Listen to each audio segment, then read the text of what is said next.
نبی پیارے نبی بسم اللہ الرحمن الرحیم.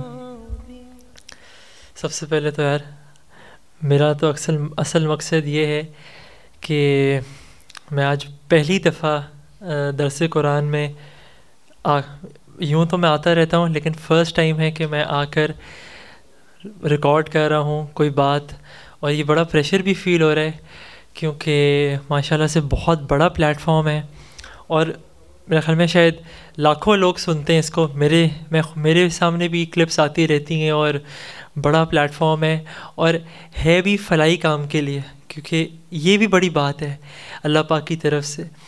تو درس قرآن میں مجھے آج بھی یاد ہے کہ بابا آیا کرتے تھے، اور جب ان کے کلپس آج بھی ہمارے پاس آتے ہیں واٹس ایپ پہ ادھر ادھر، تو ہمیشہ اس میں درس قرآن کا نام جڑا ہوا ہوتا ہے.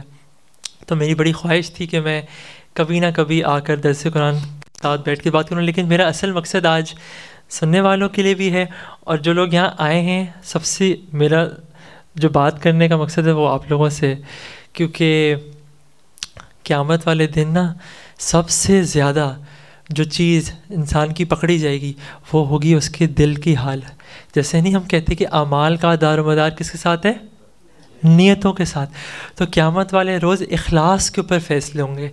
تو میں نے اس نیت سے بات کرنی ہے کیونکہ اخلاص والے ہدایت کے چراغ ہیں نا، تو اپنے دل کے اوپر نشانہ رکھ کے بات کرنی کہ میں خالص اللہ پاک کے لیے بات کر رہا ہوں، تبھی پھر اللہ پاک خیر کی بات نکلواتے ہیں. اور جب دل سے بات نکلتی ہے نا تو جا کر لوگوں کے دل پہ لگتی ہے، اور پھر اس سے اللہ پاک خیر کا کام لیتے ہیں. کیونکہ ریا جو ہے نا، ریا یہ بڑی خطرناک چیز ہے. یہ حدیث میں آتا ہے، اللہ مجھے معاف کرے کمی بیشی، کہ رائی کے چونٹی کہ جو چونٹی ہے نا اس سے بھی زیادہ چھوٹا ہوتا ہے ریا. کب دل میں آ جائے اس کا پتہ ہی نہیں چلتا. تو اپنے دل کے حال کو ٹٹولتے رہنا ہے. بڑے مجھے آج بھی یاد ہے ابو کے ساتھ بھی بڑے مزے کے قصے تھے. ایک دفعہ مجھے یاد ہے کہ میں ان کا ARY کا پروگرام چل رہا تھا، تو انہوں نے 30 دن وہ نا رمضان میں مصروف ہوا کرتے تھے. تو میں اس دوران میرے خیال میں سے 15-16 سال کا تھا، تو میری داڑھی نہیں تھی. یہ میں آج کل کے ینگ لوگوں کے لیے بات کر رہا ہوں. میں ابھی بھی 29 ایئرس کا ہی ہوں، لیکن داڑھی میں نے کچھ سال پہلے رکھی تھی، دل سے رکھی تھی. وہ اس وجہ سے کہ میں رمضان میں نا اپنی داڑھی شیو کر لیا کرتا تھا، کیونکہ مجھے پتا ہوتا تھا 30 دن بابا جو ہیں وہ بزی ہیں. اور پھر میں بس مزے سے گھومتا تھا دوستوں کے ساتھ. انہوں نے فون کر کے گھر میں میری امی سے کہا کہ بابر کو اور میرے بھائی تیمور کو رمضان ٹرانسمیشن پہ ایک دفعہ بھیج دیں. میں فوراً سے گھر میں ڈر گیا. میں نے کہا بابا کے پاس جاؤں گا، میں نے شیو کی ہوئی ہے، وہ کتنا غصہ ہوں گے، کیا کہیں گے مجھے. جب میں ان کے پاس گیا تو وہ اپنا شو چھوڑ کے باہر آئے گیٹ پہ. انہوں نے میرا ہاتھ پکڑا، اندر لے کے جا رہے تھے، میرے بھائی بھی ساتھ تھے. پھر مجھے کان میں کہتے ہیں کہ تم نے پوری داڑھی اڑا دی. تو میں نے کہا جی بابا. کہتے کوئی مسئلہ نہیں ہے، کہتے تھوڑی سی تو چھوڑ دیتے. تو میں نے کہا جی. اور مجھے اتنا برا لگ رہا تھا کیونکہ انہوں نے ہمیشہ نصیحت کری، سمجھایا ہے، اور کبھی ڈانٹ اور زبردستی کوئی کام نہیں کروایا. ہمیشہ سمجھایا کرتے تھے اور اپنی زندگی کے بارے میں بتایا کرتے تھے، کیونکہ انہوں نے زندگی کے 2 رخ دیکھے تھے. ایک موسیقی کی جو ان کی سنگنگ کی لائف تھی، اس وقت بھی ہم تھے، اور پھر ایک طرف اللہ کے راستے میں اللہ کے لیے. تو وہ ہمیشہ بتایا کرتے تھے کہ ان میں فرق کیا کیا ہوتا ہے. تو لیکن میں آج یہاں پہ اللہ کی بات کرنے آیا ہوں، اور میرا یہی مقصد ہے کہ میں اللہ کی اور آپ صلی اللہ علیہ وسلم کی بات کروں. مجھے ایک حدیث یاد آ گئی، وہ فضائل اعمال کے اندر لکھی ہوئی بھی ہے، بہت سارے لوگ سنتے بھی ہیں، لیکن بڑے مزیدار ہے. ہم کبھی کبھی سوچتے ہیں نا ہمارے دل پہ کہ یار میں اللہ والوں کے ساتھ بیٹھا ہوں، مسجد میں جب بیٹھتا ہوں تو میرے دل کی کیفیت کیسی ہوتی ہے، میں کیا سوچ رہا ہوتا ہوں. میں پھر گھر آتا ہوں، میرے بیوی بچے ساتھ ہوتے ہیں، تو پھر اس وقت وہ دل کی کیفیت نہیں رہتی. تو میں نے فضائل اعمال میں ایک حدیث پڑھی تھی، اس دن کے بعد سے مجھے دل میں بڑی تسلی ہوئی. وہ بڑی آسان سی ہے. ایک صحابی ہیں حضرت حنظلہ رضی اللہ تعالی عنہ. تو وہ نا جب آپ صلی اللہ یہ فضائل اعمال میں سب لوگ جب بھی کسی کو موقع ملے تو پڑھ کے دیکھتے ہیں، بڑی مشہور ہے، کئی دفعہ لوگ سنتے ہیں. تو وہ جب آپ صلی اللہ علیہ وسلم کے ساتھ بیٹھا کرتے تھے نا، تو ان کی دل کی کیفیت ایسی ہوتی تھی کہ وہاں پر جنت کے تذکرے ہو رہے ہیں، جہنم کے تذکرے ہو رہے ہیں، صحابہ بیٹھے ہیں، آخرت کی بات ہو رہی ہوتی تھی، ایمان کا وہ درجہ ہوتا تھا کہ ان کو جنت اور دوزخ ایسے لگتی تھی جیسے سامنے ہے بالکل. تو ان کی دل کی وہ ایمان کی کیفیت ہوا کرتی تھی. پھر جب گھر جایا کرتے تھے تو بیوی بچوں میں مشغول ہوا کرتے تھے، یہ میں آپ کو مفہوم بتا رہا ہوں. تو وہ کیفیت نہیں رہتی تھی. تو ان کو دل میں یہ خیال آیا ایک دن کہ جب ہم اللہ کے نبی حضرت محمد صلی اللہ علیہ وسلم کے ساتھ ہوتے ہیں تو ایمان کی وہ کیفیت محسوس ہوتی ہے. بیوی بچوں کے ساتھ آ کر مال و دولت، جائیداد اور ان چیزوں کی بات ہونے کے بعد دل کی وہ کیفیت نہیں رہتی. کیا میں منافق تو نہیں ہوں؟ یہ صحابی اس طرح سوچا کرتے تھے. تو پھر انہوں نے کیا کیا کہ وہ پریشان ہوئے. انہوں نے کہا میں ایسے کرتا ہوں، میں اللہ کے نبی کے پاس جاتا ہوں. تو وہ چل کے جا رہے تھے تو ان کو راستے میں کون ملے؟ حضرت ابو بکر صدیق رضی اللہ تعالیٰ عنہ. تو جب ان سے ملے تو وہ کہہ رہے تھے کہ حنظلہ تو پریشان لگ رہے ہو، چہرے کی وہ کچھ تاثرات بدلے ہوئے ہیں. تو انہوں نے فرمایا، انہوں نے اپنی پوری کیفیت بتائی. تو انہوں نے کہا یہ تو میرے ساتھ بھی ہوتا ہے. یہ کون کہہ رہے ہیں؟ حضرت ابو بکر صدیق رضی اللہ تعالیٰ عنہ کے بارے میں آتا ہے کہ جب یہ بھی حدیث میں آتا ہے، اللہ کا مویشی معاف فرمائے، کہ جب مال غنیمت جمع کر رہے تھے نا، جب قحط آیا تھا تو آپ حضرت عمر نے اس وقت یہ کہا کہ میں آج تو حضرت ابو بکر سے جیت جاؤں گا، کہ ان کے پاس مال بہت تھا. حضرت عمر تھے، عثمان تھے؟ حضرت عمر. تو وہ اپنا اور وہ تھے بھی بہت مالدار، تو وہ اپنے گھر کا مال لے آئے. تو آپ صلی اللہ علیہ وسلم نے فرمایا کہ عمر کیا لے کر آئے؟ انہوں نے فرمایا آدھا مال لے کر آیا ہوں، آدھا گھر پہ چھوڑ کر آیا ہوں. پھر جب حضرت ابو بکر صدیق رضی اللہ تعالیٰ عنہ آئے تو آپ صلی اللہ علیہ وسلم نے فرمایا ابو بکر کیا لے کر آئے؟ انہوں نے کہا جتنا کچھ گھر میں تھا سب لے آیا. تو انہوں نے کہا پھر پیچھے کیا چھوڑ کر آئے؟ انہوں نے کہا پیچھے اللہ اور اس کے رسول چھوڑ کر آیا ہوں. حضرت ابو بکر ایسے تھے. تو وہ بھی کیا ان سے فرما رہے ہیں حضرت حنظلہ سے کہ یہ تو میرے ساتھ بھی ہوتا ہے، یہ تو میری بھی دل کی کیفیت ایسی ہی ہوتی ہے. تو فوراً سے دونوں صحابہ گئے حضرت محمد صلی اللہ علیہ وسلم کے پاس اور فرمایا اپنی ساری کیفیت. تو آپ صلی اللہ علیہ وسلم نے فرمایا کہ اگر آپ کی ایسی کیفیت رہے جو میرے ساتھ ہوتی ہے تو فرشتے چلتے پھرتے آپ کے ہاتھ کا آ کر بوسہ لینے لگے. تو ہمارا ایمان، اور انہوں نے پھر فرمایا کہ حنظلہ گاہے گاہے مطلب آہستہ آہستہ. تو ہم فرشتے نہیں ہیں، ہمارا ایمان اوپر بھی جاتا ہے، ایمان کا گراف اوپر جاتا ہے، پھر نیچے آتا ہے، پھر اوپر، کیونکہ اللہ پاک نے ہمیں بنائے ایسے. لیکن اللہ پاک کیا فرماتے ہیں؟ قرآن پاک میں اللہ پاک فرماتے ہیں، اللہ کا مویشی معاف فرمائے، کہ میرے دین میں مکمل داخل ہو جاؤ. حقیقت یہی ہے، آدھا 50% 70% یہ اللہ پاک نے نہیں کہا، کیونکہ اللہ پاک کوانٹٹی نہیں مانگتے ہم سے کہ کثرت بہت زیادہ ہونے کی نہیں. اللہ پاک ہم سے کوالٹی مانگتے ہیں. کس طرح؟ ایک اور حدیث بتا دیتا ہوں، جو حدیث صحیح نہ ہو اس کو آپ کاٹ دینا، لیکن جو مجھے پکی حدیثیں یاد ہے میں پھر بھی بتا دیتا ہوں. آپ صلی اللہ علیہ وسلم نے فرمایا کہ اللہ پاک کو کیا پسند ہے، کون سا عمل پسند ہے؟ وہ جو استقامت کے ساتھ کیا جائے، بے شک تھوڑا ہو لیکن روزانہ کیا جائے.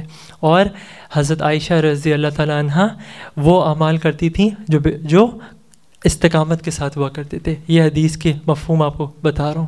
تو اللہ پاک کو یہ پسند ہے کہ ہم روزانہ کریں. کیا آتا ہے حدیث میں کہ ایک دفعہ صحابہ بیٹھے ہوئے تھے ایسے ہی، تو آپ صلی اللہ علیہ وسلم نے فرمایا کہ یہ بتاؤ کہ تمہارے گھر کے سامنے اگر ایک نہر ہو، ایک دریا ہو، اور تم 5 دفعہ جا کر اس میں نہاؤ، 5 دفعہ جا کر غسل کرو، تو تم پہ کوئی میل رہے گی؟ تو صحابہ نے فرمایا نہیں، کوئی میل نہیں رہے گی. تو آپ صلی اللہ علیہ وسلم نے فرمایا اسی طرح جب آپ دن میں 5 دفعہ نماز مسجد میں اخلاص کے ساتھ پڑھتے ہیں تو وہ گویا ایسے ہی ہے جیسے اللہ پاک آپ کے سارے گناہ معاف کر دیتے ہیں. اللہ پاک تو ایسے ہیں، اللہ پاک تو انتظار کریں. اللہ پاک فرماتے ہیں کہ تم 1 قدم میری طرف چل کے آؤ، میں 2 قدم دوڑ کے تمہاری طرف آؤں گا. اللہ پاک ہماری ماؤں سے ہمیں 70 گنا زیادہ محبت کرتے ہیں، لیکن اصل حقیقت کیا ہے، سوال کیا ہے کہ ہم اللہ سے محبت کرتے ہیں یا نہیں. یہ اصل دیکھو اللہ پاک نا اللہ پاک کا نظام کیسا ہے. اللہ پاک قربانی صرف مانگتے ہیں، لیتے کبھی بھی نہیں ہیں، کیونکہ اللہ پاک فرماتے ہیں قرآن پاک میں اپنے بندے پہ اتنا بوجھ نہیں ڈالتا جتنا وہ سہ نہیں سکتا. تو اللہ پاک ہماری شارق سے زیادہ قریب ہیں، وہ ہمیں جانتے ہیں. حضرت ابراہیم علیہ السلام کو جب نمرود نے، میں تھوڑا سا یہاں بھی دیکھ کر بات کروں گا، میں بالکل سیدھا دیکھ کر بات کر رہا تھا. حضرت ابراہیم علیہ السلام کو جب نمرود نے آگ میں پھینکا نا، تو وہ آگ ایسی دہکتی ہوئی آگ تھی کہ اگر پرندہ بھی اوپر سے گزر رہا تھا نا، اس کے بھی پر جل رہے تھے. تو حضرت جبرائیل علیہ السلام فوراً سے آ گئے حضرت ابراہیم علیہ السلام کی مدد کرنے. تو انہوں نے کیا فرمایا، حسبنا اللہ ونعم الوکیل، مجھے آپ کی ضرورت نہیں ہے، میرے لیے تو اللہ ہی کافی ہیں. بس جیسے ہی انہوں نے یہ کہا، اللہ پاک تو بس یہی چاہتے ہیں نا کہ ہم اللہ کے ساتھ کسی کو شریک نہ کریں، چاہے حضرت جبرائیل علیہ السلام بھی کیوں نہ آ جائیں مدد کے لیے. بس اللہ پاک دیکھو نا، اللہ پاک قرآن پاک میں کیا فرماتے ہیں، قل هو اللہ احد، کہہ دو کہ اللہ ایک ہے، اللہ الصمد، اللہ بے نیاز ہے، مطلب اللہ پاک ہر چیز سے پاک ہے. یہ بڑی مزے کی بات بھی بتاتا ہوں اس کے بعد. اللہ الصمد، اللہ پاک فرما رہے ہیں لم یلد ولم یولد، نہ اس کی کوئی اولاد ہے نہ وہ کسی کی اولاد ہے، ولم یکن لہ کفوا احد، اور اس کا کوئی ہمسر نہیں، اللہ کے مقابلے کا کوئی بھی نہیں ہے. اللہ پاک قیامت والے روز فرمائیں گے آج بتاؤ کس کی بادشاہت ہے، کہاں ہیں وہ بادشاہ سارے. اللہ پاک پھر فرمائیں گے میں ہوں بادشاہ. لیمن الملک اليوم، اللہ پاک فرمائیں گے میں ہی مالک ہوں، میں ہی بادشاہ ہوں. اور اللہ پاک کے بارے میں آتا ہے، ہاں حضرت ابراہیم علیہ السلام کی بات مکمل کر لوں، پھر اللہ پاک کے بارے میں ایک بات بتاتا ہوں.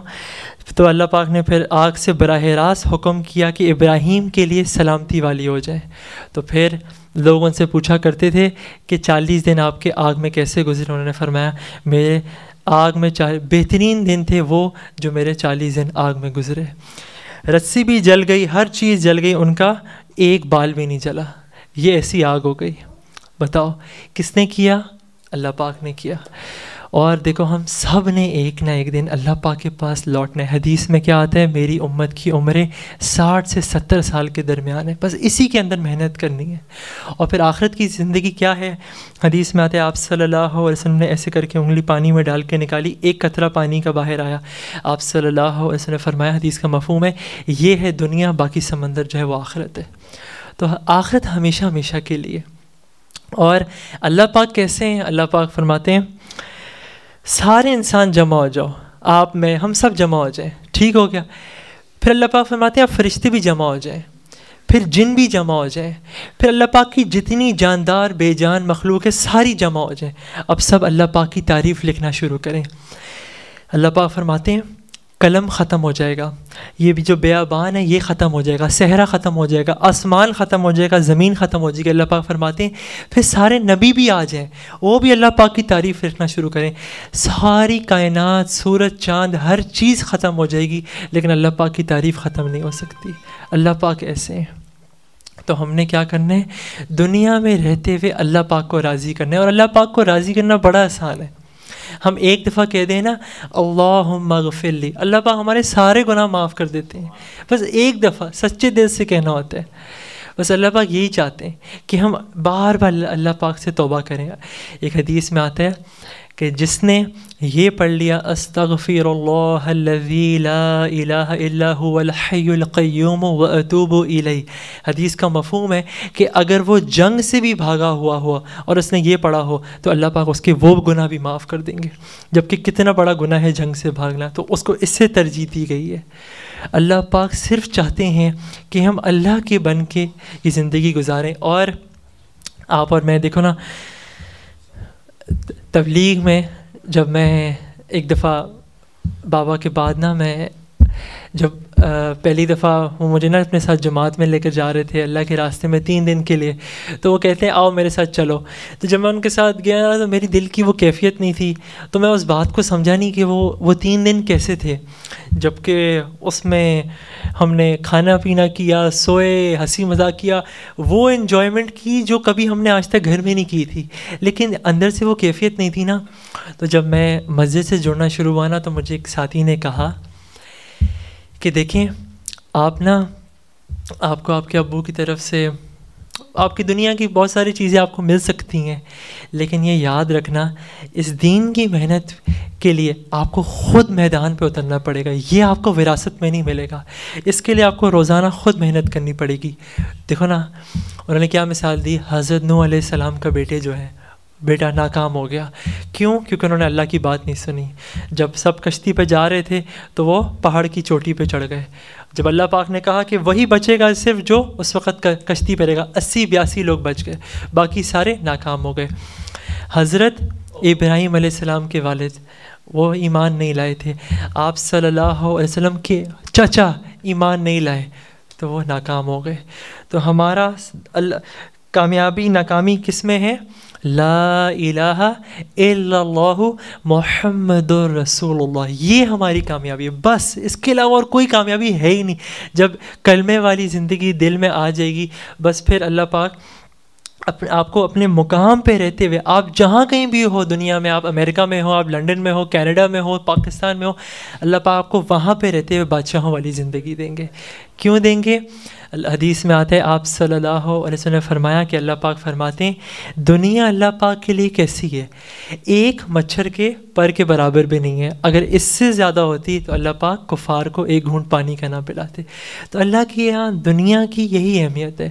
اللہ پاک نے ہمارے لیے جنت بنائی ہے, آپ کے اور میرے لیے, اور ہم سب نے جانا ہے. دیکھو آج یہ دسمبر کا منتھ چل رہا ہے نا, تو 7 دسمبر کو میرے ابو کا وہ انسیڈنٹ ہوا تھا, اور آج 8 ایئرز ہو گئے اس کو, 8 سال گزر گئے.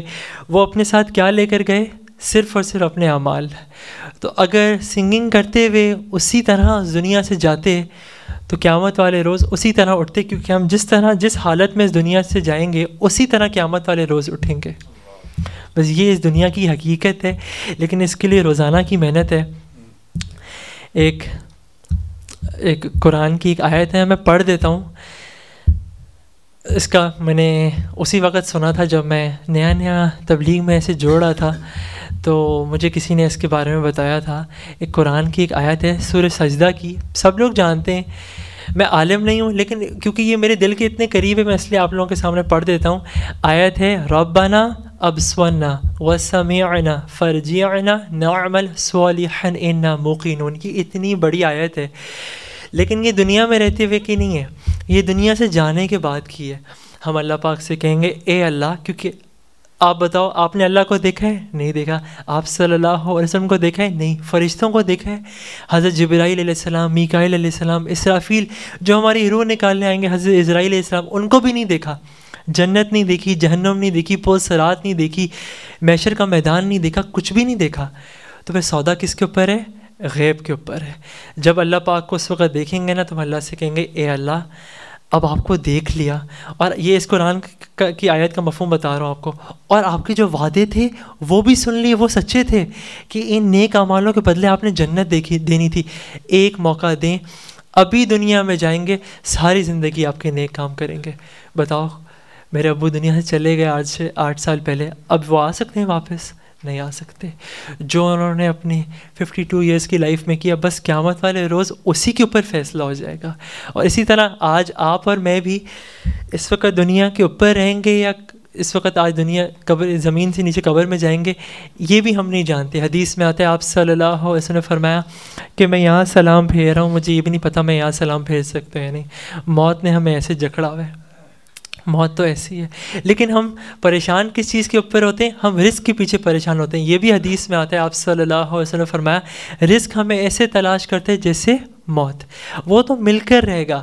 اور اللہ پاک کیا فرماتے ہیں, جس نے حدیث میں کیا آتا ہے 5 نمازیں پڑھ لیں. 5 نمازیں کون سی ہیں؟ فجر, ظہر, عصر, مغرب, عشاء, بس اتنی پڑھ لیں اخلاص کے ساتھ مسجد میں. اللہ پاک فرماتے ہیں سب سے پہلے میں اس کی رزق کی تنگی دور کر دیتا ہوں. جس کے لیے آج سب پریشان ہیں. اللہ پاک رزق میں آپ کو برکت دیں گے, رحمتیں دیں گے, راحتیں دیں گے, نعمتیں دیں گے, وہ سکون چین اطمینان دیں گے جس کے لیے آپ اور میں تلاش کریں. کیونکہ اللہ پاک قرآن پاک میں, باقی آپ کو 4 وہ بھی بتا دیتا ہوں, کیونکہ اللہ پاک قرآن پاک میں فرماتے ہیں الا بذکر اللہ تطمئن القلوب. آپ ساری دنیا جمع کر لو. میں یہ نہیں کہہ رہا کہ میرے پاس دنیا کا سب کچھ ہے, لیکن ویسے سب کچھ ہے, لیکن دلوں کا سکون اللہ پاک فرما رہے ہیں صرف اور صرف اللہ کے ذکر میں, اللہ کی یاد میں. باقی آپ دنیا کی ساری نعمتیں جمع کر لو, آپ بے چین رہو گے.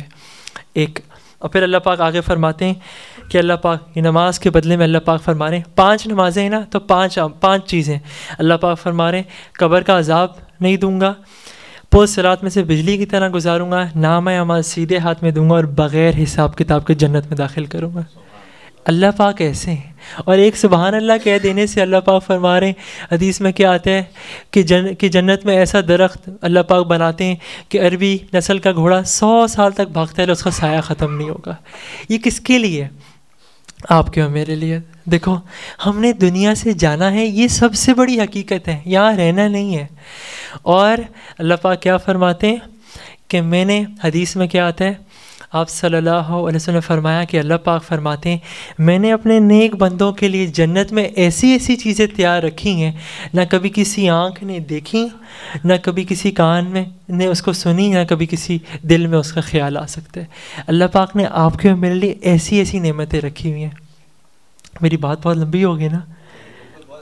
اچھا, بس یہ اصلاحی بات ہے, اس لیے کہ آج دین پہ چلنا اتنا مشکل ہے جو لوگوں کو لگتا ہے, لیکن ایسا ہے بالکل بھی نہیں. دین پہ چلنا سب سے زیادہ آسان ہے, کیونکہ جو اللہ پاک سے جتنا قریب ہوتا رہے گا اس کو اللہ پاک سب سے پہلے اس کی دنیا بناتے ہیں. کیا آتے ہیں, حضرت علی سے کسی نے پوچھا کہ میرے پاس دنیا میں کتنا اختیار ہے؟ انہوں نے کہا اتنا اختیار ہے کہ اگر آپ ایک ٹانگ اٹھائیں. انہوں نے ٹانگ اٹھائی, انہوں نے کہا آپ دوسری ٹانگ اٹھائیں. انہوں نے کہا نہیں اٹھا سکتا. انہوں نے کہا بس اتنا ہی اختیار ہے. اور پھر انہوں نے کیا فرمایا کہ دنیا جو ہے وہ خواب ہے, جب آنکھ بند ہوگی نا تو پھر حقیقت آ جائے گی سامنے. یہ دنیا جو ہے یہ دھوکہ ہے, سب سے بڑا دھوکہ یہ دنیا ہے. اس میں کچھ بھی نہیں حاصل ہونا. آپ کتنا مال اکٹھا کر لو, کتنا سونا چاندی آ جائے, بڑے بڑے گھر لے لو, گاڑیاں لے لو, یہ آپ اور میں سمجھتے ہیں کامیابی ہے. ٹھیک ہو گیا کہ میری گاڑی بڑی ہو, اچھے کپڑے ہوں, کھانے کو اچھا ہو, اولاد فرما بردار ہو, اچھے لوگ مل جائیں, دنیا میں اچھی کاروبار اچھا ہو, نوکری اچھی ہو, مال زیادہ ہو, پھر اللہ پاک کیا, یہ آپ اور میں سمجھتے ہیں نا کامیابی ہے. ٹھیک ہو گیا. اب اللہ پاک کیا فرماتے ہیں؟ اللہ پاک فرماتے ہیں قرآن پاک میں کہ قیامت والے روز جو جہنم سے بچ کے جنت میں چلا گیا بس یہی کامیاب تھا, باقی سب ناکام تھے. لیکن جنت میں جانا بہت آسان ہے. اللہ پاک فرماتے ہیں, حدیث میں کیا آتے ہیں, آپ صلی اللہ علیہ وسلم نے فرمایا کہ قیامت والے روز جس کی نماز ٹھیک ہو گئی اس کے باقی سارے اعمال ٹھیک ہو جائیں گے, اور جس کی نماز خراب ہوگی اس کی باقی سارے اعمال خراب ہو جائیں گے, اور اس کا حشر فرعون, نمرود اور حامان کے ساتھ ہوگا. اور یہ کون لوگ ہیں؟ وہ لوگ جو دنیا میں رہتے ہوئے ناکام ہو گئے تھے. دیکھو میرے پیاروں, اللہ پاک سب کچھ کر سکتے ہیں, اس کا یقین دل میں لے کر آنا ہے بس, اور کچھ بھی نہیں ہے. فیصلے بس دل سے ہو جائیں گے. اللہ پاک ہماری نیت کو دیکھتے ہیں. مومن کی نیت اس کے عمل سے زیادہ بڑی ہے. اللہ پاک بس دل دیکھتے ہیں. دیکھو حضرت ابراہیم علیہ السلام کو اللہ پاک نے آگ میں 40 دن رکھا.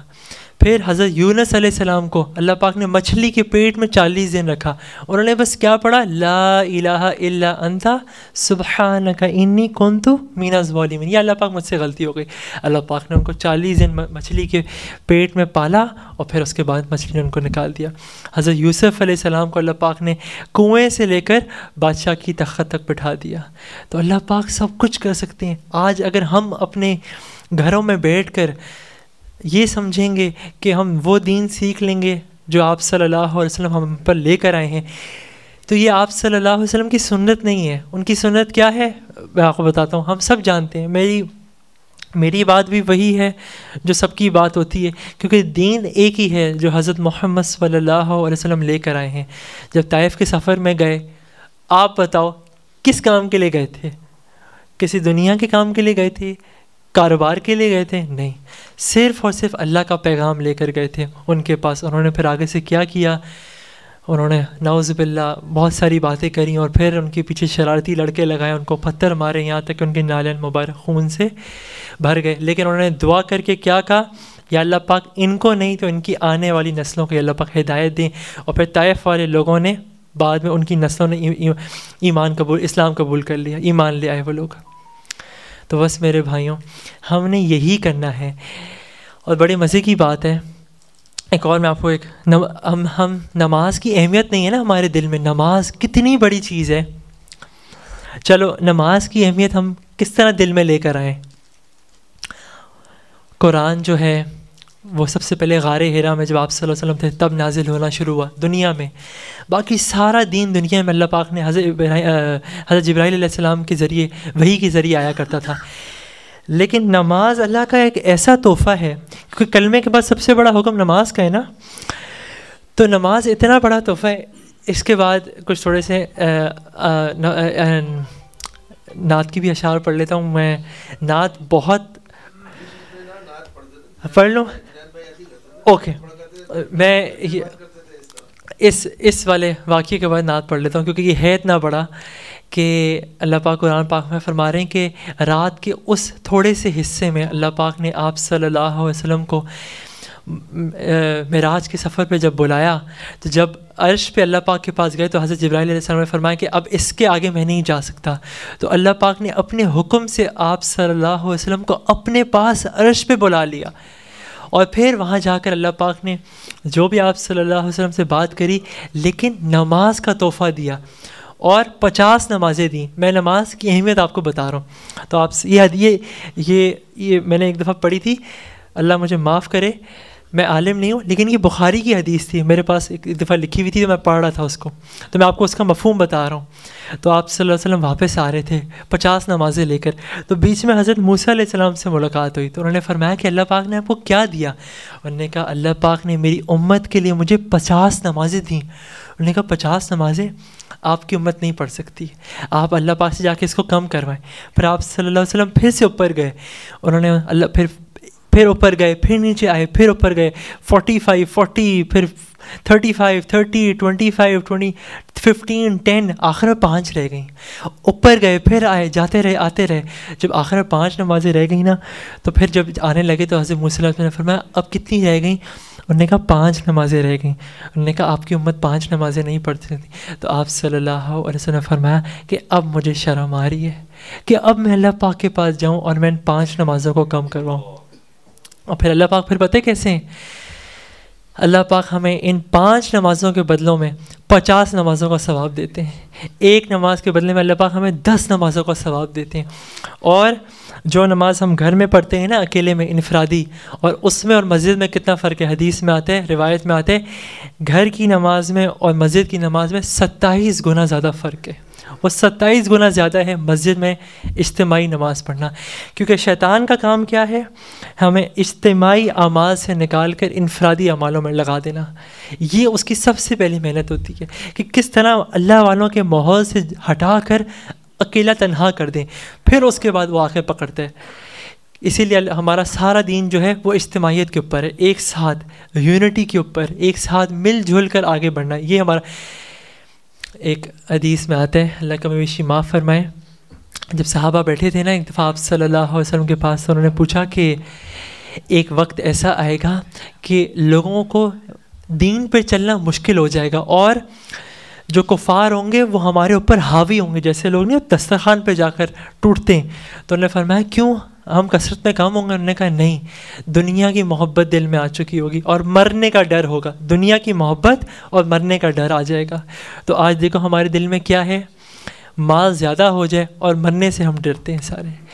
بس میرے بھائیوں، جس نے آخرت کو رکھ کر دنیا گزاری، اللہ پاک اس کی دنیا خود ہی بنا دیتے ہیں. ایک حدیث میں آتا ہے، بس یہ آخری حدیث پڑھتا ہوں، پھر اس کے بعد کچھ نعت کے اشعار پڑھ لیتا ہوں.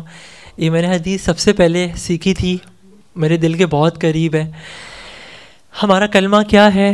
ہمارا کلمہ یہ ہے کہ اللہ کے حکم سے سب کچھ ہونے کا یقین ہمارے دلوں میں آ جائے. یہ ہمارا کلمے کا مقصد ہے نا. اور آپ صلی اللہ علیہ وسلم کے طریقوں میں دنیا اور آخرت کی کامیابی بس یہ ہمارا کلمہ ہے، اس کے اوپر ہم نے چلنا ہے. تو ایک حدیث کیا آتی ہے، من احیا سنتی فقد احبنی ومن احبنی کان معی فی الجنہ. بالکل کلمے کے ساتھ ساتھ حدیث ہے کہ آپ صلی اللہ علیہ وسلم نے فرمایا کہ جس نے میری سنت کو زندہ کیا اس نے مجھ سے محبت کی، اور جس نے مجھ سے محبت کی وہ جنت میں میرے ساتھ ہوگا. یہ حدیث ہے. تو دیکھو یہی ہمارا کلمہ ہے کہ اللہ کے حکم سے سب کچھ ہونے کا یقین، اور آپ صلی اللہ علیہ وسلم کے طریقے. اس کے علاوہ ہمارا کلمہ، ہمارا دین کچھ اور ہے ہی نہیں.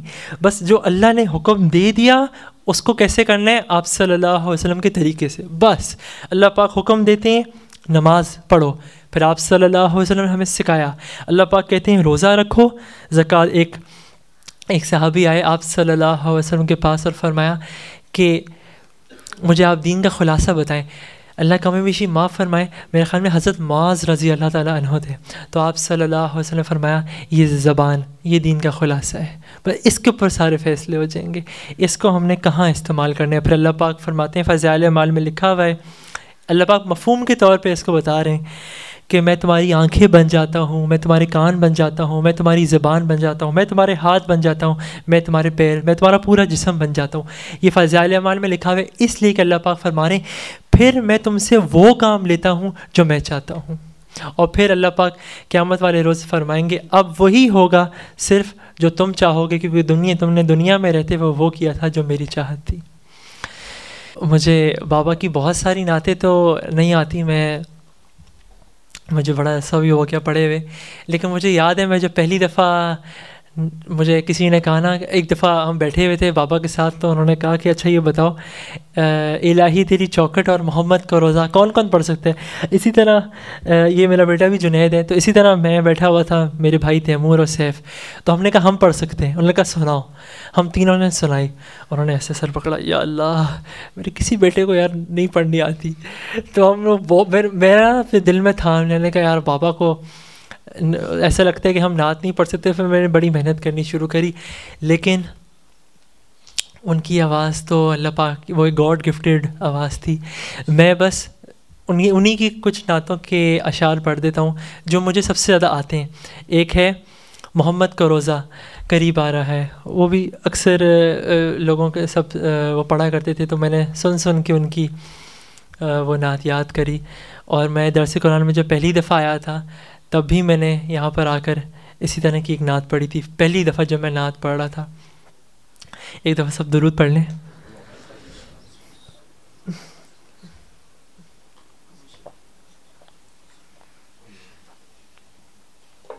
اچھا آپ لوگ بھی ساتھ ساتھ پڑھ لینا.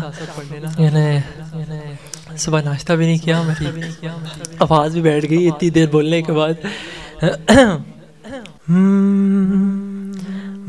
مدینہ مدینہ مدینہ مدینہ بڑا لطف دیتا ہے نام مدینہ. مدینہ مدینہ مدینہ مدینہ محمد کا روضہ قریب آ رہا ہے، بلندی پہ اپنا نصیب آ رہا ہے.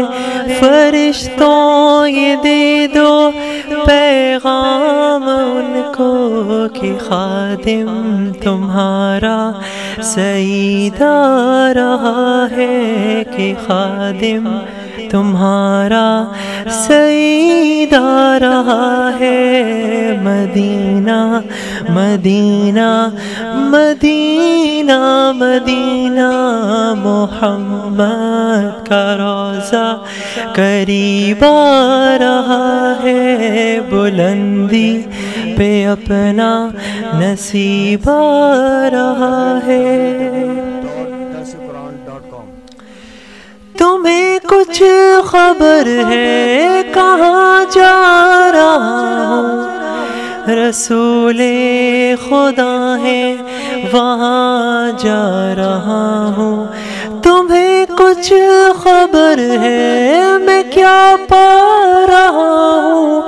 محبت کا ان کی مزہ پا رہا ہوں، چلو جا کے رہنا مدینے میں، اب تو قیامت کا منظر قریب آ رہا ہے۔ فرشتوں یہ دے دو پیغام ان کو کہ خادم تمہارا سعید آ رہا ہے، کہ خادم تمہارا سعید آ رہا ہے۔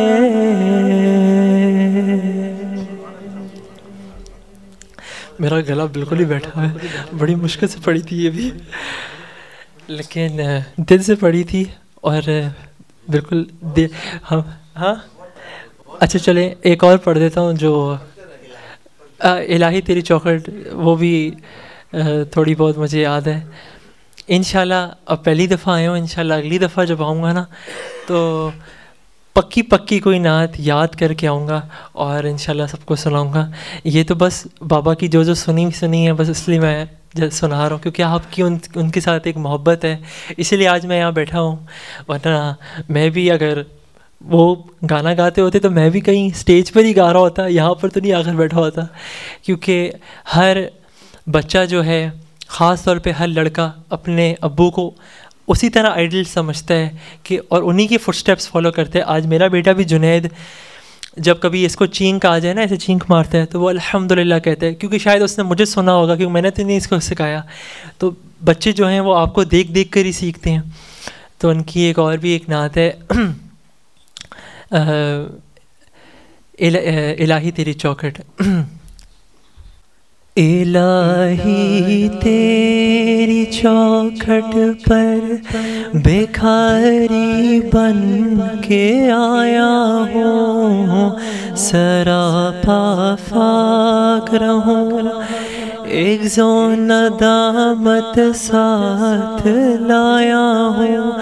بھکاری وہ کہ جس کے پاس جھولی ہے نہ پیالہ ہے، بھکاری وہ جسے حرص و ہوس نے مار ڈالا ہے۔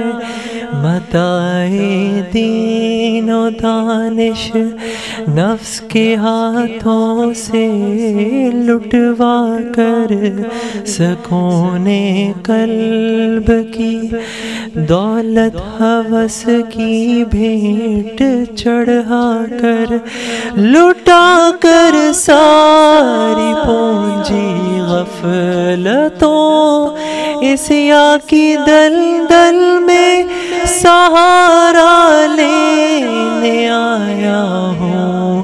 تیرے کعبے کے آنچل میں گناہوں کی لپٹ سے کائنات قلب افسردہ، ارادے مزمحل ہمت شکستہ، حوصلے مردہ، کہاں سے لاؤں طاقت دل کی سچی ترجمانی کی، کہ جس جھنجال میں گزری ہے گھڑیاں زندگانی کی۔ خلاصہ یہ کہ بس جل بھن کے اپنی روح سے آہی سے، سراپا فقر بن کر اپنی حالت کی تباہی سے، تیرے دربار میں لایا ہوں اپنی اب ذبح حالی، تیری چوکھٹ کی لائق ہر عمل سے ہاتھ ہے خالی۔ یہ آنکھیں خشک ہیں یا رب، انہیں رونا نہیں آتا،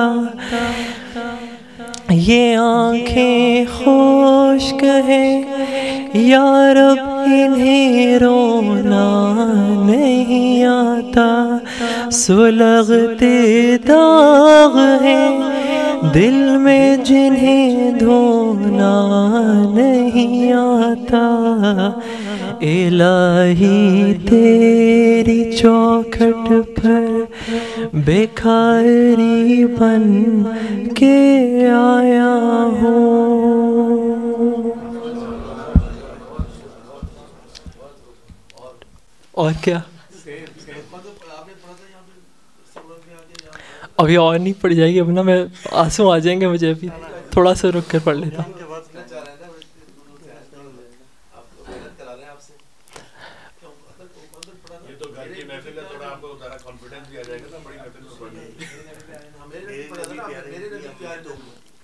اچھا اچھا چلو شکر ہے، آپ لوگ کہہ رہے ہیں تو بس اب کانفیڈنس آئے گا اگلی دفعہ۔ میرے نبی پیارے نبی، بس تھوڑی سی دیر ہی رہ گئی، آخر میں بالکل اینڈ میں پڑھ لوں گا۔ تھوڑی سی ایک بس بات بتا دیتا ہوں کہ جو میں نے بات کی تھی اسی لیے کی تھی تاکہ میں بھی اللہ کو راضی کرنے والا بن جاؤں، سننے والے بھی بن جائیں، اور یہی مقصد ہے دنیا میں رہنے کا کہ اللہ پاک مجھ سے خوش ہو جائیں، اللہ پاک ہم سے ہیپی ہو جائیں، اور ہمارا دنیا میں رہتے ہوئے اور کوئی اللہ پاک، یہی قرآن میں کہتے ہیں نا کہ میں نے انسان کو اور جنات کو اس لیے پیدا کیا تاکہ وہ میری عبادت کریں۔ تو اللہ کی عبادت کیا ہے؟ اللہ پاک ہم سے بہت سادی چیزیں نہیں مانگتے، اللہ پاک بس یہ چاہتے ہیں کہ بس ہم جو اللہ پاک نے حکم دے دیا بس اس کو کر لیں اور گناہوں کو چھوڑ دیں۔ سب سے بڑی چیز اللہ کے یہاں یہ ہے کہ شیطان جو ہے نا، میں آپ کو بڑے مزے کی بات بتاؤں، 7 لوگ ہیں جو قیامت والے روز اللہ کے عرش کے سائے کے نیچے کھڑے ہوں گے۔ اس میں ایک شخص وہ ہے جو تنہائی میں اللہ کو یاد کرے اور آنکھوں سے ایک قطرہ آنسو کا نکل جائے، وہ اللہ کے یہاں قیامت کے روز عرش کے سائے کے نیچے کھڑا ہوئے گا۔ تو اللہ کے یہاں معاملہ ایسا ہے کہ جتنی کسی عمل کے بدلے میں جتنی بڑی جنت مل رہی ہوتی ہے نا، اسی کو اگر نہ کریں اس کی سزا اتنی سخت ہوتی ہے۔ نماز پڑھ لیں جنت مل جائے گی، نہ پڑھیں تو سیدھا ناکامی میں جائیں گے۔ اب تنہائی میں اللہ کو یاد کر کے اگر رو لیا نا تو اللہ کا عرش مل جائے گا قیامت والے روز جب سورج سوا نیزے پہ ہوگا۔ لیکن اگر تنہائی میں گناہ کر دیا نا، جو شیطان سب سے زیادہ کراتا ہے، تو قیامت کے روز ایسے لوگ آئیں گے جو اللہ کے ساتھ جن کی پہاڑوں جتنی نیکیاں ہوں گی، اور وہ اللہ کے سامنے آئیں گی، اللہ پاک ان کی نیکیوں کو ریزہ ریزہ کر دیں گے۔ تو لوگ کہیں گے یہ کیا اللہ پاک آپ نے یہ کیا کیا، ان کی ساری نیکیاں بالکل ختم کر دیں۔ تو اللہ پاک فرمائیں گے یہ وہ لوگ تھے جو لوگوں کے سامنے نیک اعمال کرتے تھے لیکن تنہائی میں میرے حکموں کو جھٹلاتے تھے اور تنہائی میں گناہ کیا کرتے تھے۔ تو جتنا ثواب کسی ایک چیز میں ملتا ہے اس کی سزا بھی اتنی ہوتی ہے۔ تو ہم نے کثرت کی عبادت اور نیکیاں نہیں کرنی، نیک اعمال نہیں کرنے، یہ کرامن کاتبین لکھ رہے ہیں، ہم نے بس تھوڑا تھوڑا کرنا ہے، اور لیکن کوالٹی سے کرنا ہے، اچھا کرنا ہے، کوانٹٹی نہیں کرنی، بس یہ ہمارا دین ہے۔ اور پھر کیا آتا ہے کہ جس نے دیکھو میں نے کہا نا کوانٹٹی نہیں کوالٹی، تو ایک حدیث میں کیا آتا ہے کہ آپ صلی اللہ علیہ وسلم نے فرمایا کہ ابھی آج اس دن کی اگر ہمیں اللہ پاک عشاء نصیب کریں تو آپ نے مسجد میں عشاء پڑھ لی، آپ کی ہمت نہیں ہو رہی، آپ پوری رات کوئی عبادت نہ کریں، اگر نہیں کر سکتے آپ پوری رات سوتے رہیں، بس صبح فجر میں اٹھ کر مسجد آ جائیں، اللہ پاک آپ کو پوری رات کی عبادت کا ثواب دیں گے۔ اللہ پاک ایسے ہیں، یہ میں آپ کو حدیث کا مفہوم بتا رہا ہوں۔ تو آپ نے کثرت نہیں کرنی، بس آپ نے گناہوں سے بچنا ہے اور اللہ پاک کی بات ماننی ہے۔ تو بس آخری نعت ہے، یہ بھی پڑھ لیتے ہیں، سب ساتھ پڑھیں گے نا؟ ایک بار درود شریف پڑھ لیں کیونکہ نعت ہے۔